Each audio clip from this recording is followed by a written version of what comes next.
So good afternoon, thank you for the invitation. I just recall this movie yesterday when I was sitting here and I was listening to talks about something which is happening 600 kilometers in the Earth, and what you consider above, what you have above 400 kilometers, it's considered to be shallow. So for you, I will be super shallow, because I usually work on crustal rocks, and I will speak about plagioclase. And actually, we don't have the same tools as they have in Hollywood yet, because we cannot travel on a vehicle to the deep earth to study the rocks directly. We have to develop some sophisticated approaches to better understand, that help us to understand rocks or the processes in the earth interior. And what I would like to show you today is a kind of approach that can help us to infer long-term stress, some information on the long-term stress state in the lithosphere. So the motivation for our work was that one of the current aims is to understand the processes in the Earth interior through predictive geodynamic models. And it, of course, also involves earthquakes. And we have two inputs into the geodynamic models. One is fundamental laws that we don't question, and the other one is rheology, which is the key ingredient that enters the models through constitutive relations. And I would like to speak here about rheology, about rheological parameters, what we know about them, and also what's new there that we can do to infer these rheology parameters. And I will focus on the small scale, on the grain scale, because and which is far away from the large scale processes what some of you are studying. But it's also like coming more and more in the earthquake literature, or literature focused on the initiation of plate tectonics also, the need for data or rheology parameters from the small scale, how the stresses are built up just on the small scale. Sometimes call it micromechanics of contacts. And that's why I think that the data which I'm going to show you today might be of your interest as well. So rheology is the response of the material on the stress, and we usually plot it on the on this diagram with logarithmic axis with the strain rate and stress, and this kind of slope here is the stress exponent. I just, for the purpose of visualization for this talk, I just flipped the axis, so this is not n, but 1 over n. And how we get the rheology data nowadays is that we do experiments. And of course, those experiments, they are far away from natural conditions. They are different, they are much faster strain rates, different temperatures, different grain size. And we then extrapolate into geological conditions. And of course, the little uncertainty in the lab can become a large uncertainty at the geological conditions. And also the other point is that we don't have to have a linear behavior here. It can be curved, it can break at one point. So practically, the rheology parameters are the least certain inputs in the geodynamic models or earthquake models, which might have certain consequences. So let's look at, or to see how uncertain it can be, let's look at the plagioclase, which is the most abundant and most studied mineral in the crust. And here we compiled all the possible rheology data which we know for dry plagioclase. And because the differences can be not only in the strain rates between the lab conditions and the geological conditions, it can be also temperature, grain size, and so that's why I show here two different grain sizes on the diagrams, which are called deformation maps. Deformation maps where on the vertical axis we have the stress, and on the horizontal axis we have temperature. And the different fields, they represent fields with different deformation mechanisms, like a diffusion creep in blue, dislocation creep in green, and piles creep in red.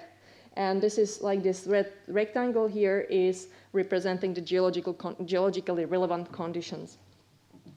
And as I said, I compare the experimentally, or the grain size, which they use in experiments, which is much smaller than the grain size which we have in nature. And also the other differences are different data sets for mostly dislocation creep, and also the other problem might be activation energy, which can differ and which can sometimes lead into very non-intuitive topology of these diagrams. And before I get too emotional about the non-trivial discrepancies connected with the rheological parameters, the key point I want to tell you or show you here is that at high temperatures, which practically correspond to the experimental conditions, the diagrams agree within, let's say, an error. But when we go towards geological conditions and we look at the grain size, which is more relevant to what we see in microstructures or natural microstructures, we see that there is no unique consensus on how the plagioclase or how the material behaves towards higher stresses. And this, of course, has important consequences, which sometimes we don't have to be aware. I think that sometimes we are not aware what consequences or what impact the inappropriate rheology which we use can have. And I know that this workshop is focused on intermediate to deep earthquakes, but yeah, okay, I will just, this is just a comparison that, this is the summary of all the maps for plagioclase on the stress and strainate diagram, and you see that there are different, practically the parameters, the flow law parameters can vary so much that the strength, this is practically the strength of the plagioclase that can result in completely different geodynamic scenarios. And as I said, this workshop is focused on intermediate and deep earthquakes, but I need to do the detour through the surface. Just to show, because as I said, I'm a little bit aware, I'm a little bit worried about that we are sometimes not aware of real impact of inappropriate, on the use of inappropriate rheology parameters. And so let's have a look on the case where we can really directly see the impact or the societal consequences. And we look at the Groningen gas field, which is one of the biggest gas fields in the world. It's in Netherlands. This is the cross-section. And the important point I want to make here is that when they started to study it, like maybe 50 years ago, they said, okay, we can use elastic model, there will be no earthquakes, and so on. But this is the seismicity, how it evolves with time, and you see that it's increasing because it's creeping, it's not elastic. So this is like an example of how inappropriate model can affect, and here it has a societal impact because, you know, the engineers are sweating because of the houses which are in this area are not prepared for such a thing. And what I want to say, this is we are close to the surface, so it means that we can measure directly features that we need to measure, and we are not speaking about 10 orders of magnitude in the strain rate between lab and the processes which are happening here, because the difference is like month or years, so it means we have only 1 or 10 orders of magnitudes difference to compare with the rheology experiment. So these just questions it led me to the question, okay, how confident are we for conditions in the lower crust? So is there because it would be really useful if we had a constraint, somehow direct constraint at the geologically relevant conditions, and it's like the question is like, is there any hope to get this? So let's look at the rock microstructures. And the last couple of years, me and my team within the ERC project, we focus on studying so-called mechanically controlled microstructures, where in these microstructures the pressure and stress is developed because of the material heterogeneity. And these variations in pressure and stress, they can be even measured nowadays. 5 years ago, when we developed the tools, there was no confirmation, but the analytics, they evolved so much that nowadays we have spectroscopic methods, we have microdiffraction, and we have now newly the high-resolution angle EBSD that can provide, and that practically we can measure the pressure and stress variations. So it means that these microstructures are practically the witnesses of the long-term stress state in the lithosphere. And from mechanics, if we look at, for instance, on the simplest possible mechanically controlled microstructure, which is host inclusion environment, like for instance this coesite in garnet, from mechanics we know how pressure and stress decays. So the question is now, yeah, we can do that if we have a tool to infer this information from the microstructures. And now I'm getting to the new approach, which we call the working title unconventional rheometry, because it's unconventional because it's not dependent on any of the extrapolations involved in the current flow laws. And in order to, or before I get to show you the steps in this unconventional rheometry, I have to introduce or bring you to the a scene of the petrologists, what they are solving, or what we are solving, to quantify practically the rock microstructures, because it's important input data for the rheometry. So we practically deal with this guy, which is a chemical potential, and practically you can imagine that the differences in chemical potential are responsible, for instance, for chemical diffusion. And this is like the most common expression for the chemical potential. And the important thing is to see that it depends on pressure, temperature, and composition. And I said we work on grain scale, so we can assume that on that scale, the temperature equilibrium is attained very quickly. So what can vary is the pressure and the composition.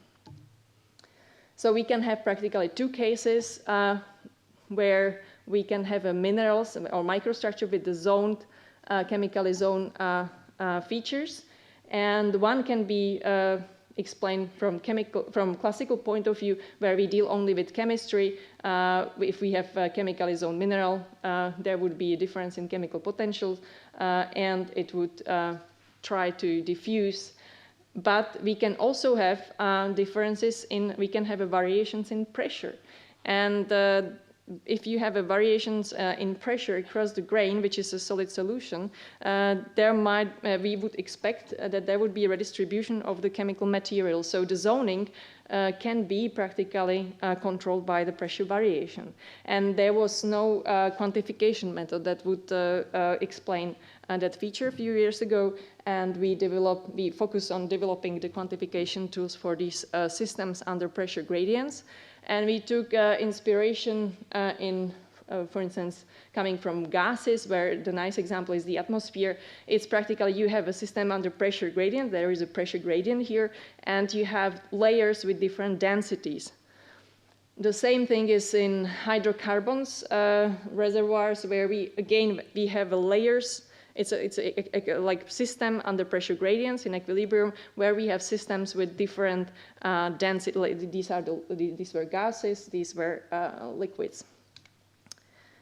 And the other, if we go towards the solid, from here are polymers, the same feature, they even use quantification methods for pressure variations in polymers.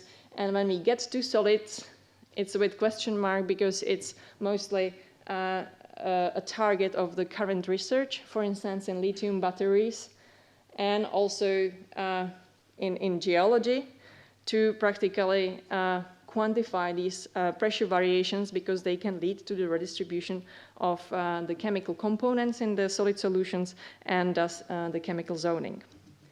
And we practically develop the tool that can quantify the pressure variation in the microstructure where, like as I said, the mechanically controlled microstructure, which is like this is a numerical simulation where you put material with different viscosities and you squeeze it. Here is the stress distribution, here is the pressure distribution, and you see that you practically, by the heterogeneity of the material, you develop the stress and pressure perturbation or variations. And in solid solutions, this pressure variation leads to redistribution of the material. This is an example of plagioclase where you put the higher density face towards higher pressure edge of the microstructure and the lower density end member or component goes to the lower pressure edge of the microstructure.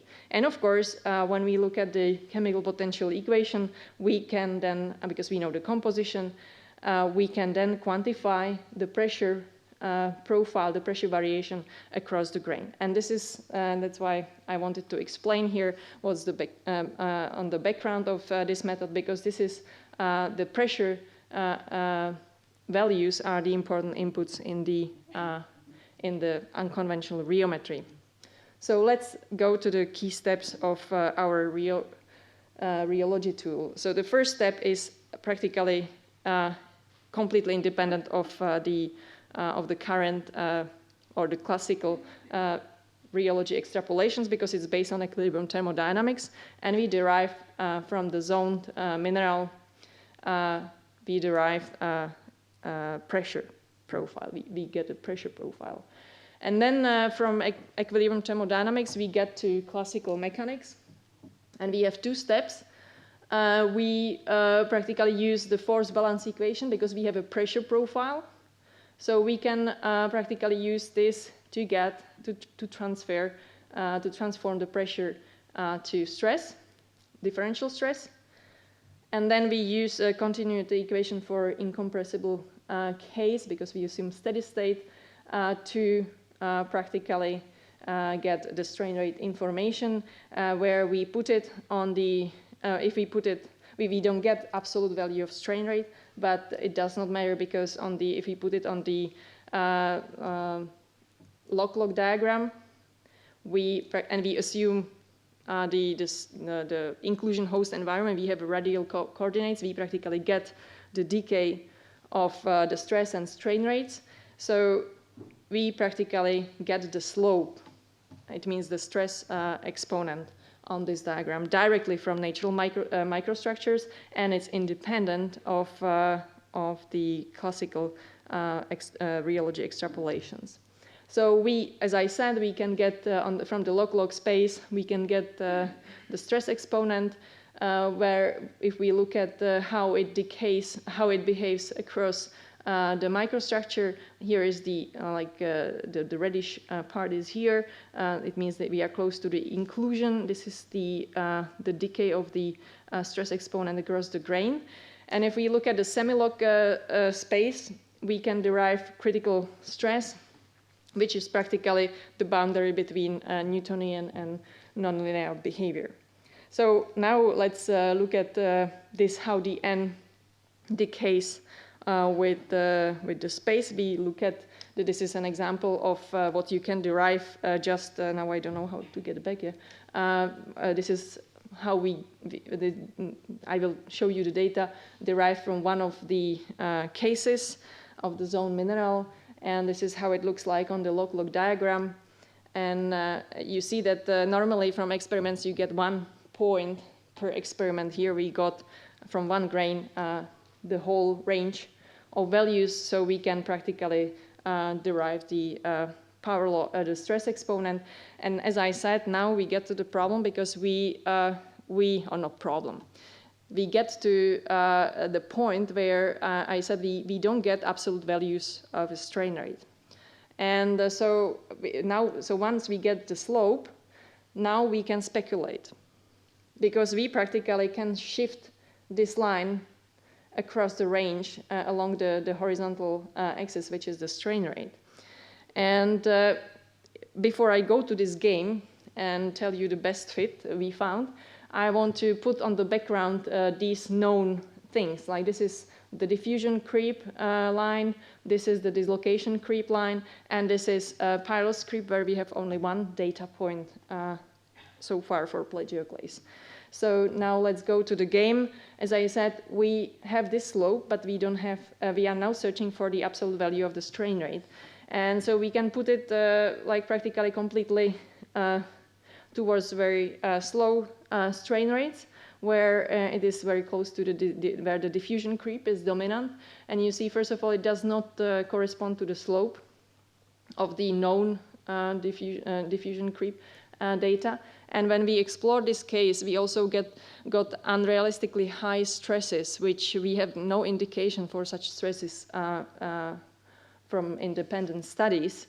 So let's look at completely the other, and remember, like if when we put it completely to the fast events, there, actually I can put this, yes. In this case, we practically, the slope, the stress drop is too steep. So it would practically not be in agreement with what we know, for instance, with gravity potential energy studies. It would be practically too weak. The rock would be too weak to hold the mountains. So the reality is somewhere in between.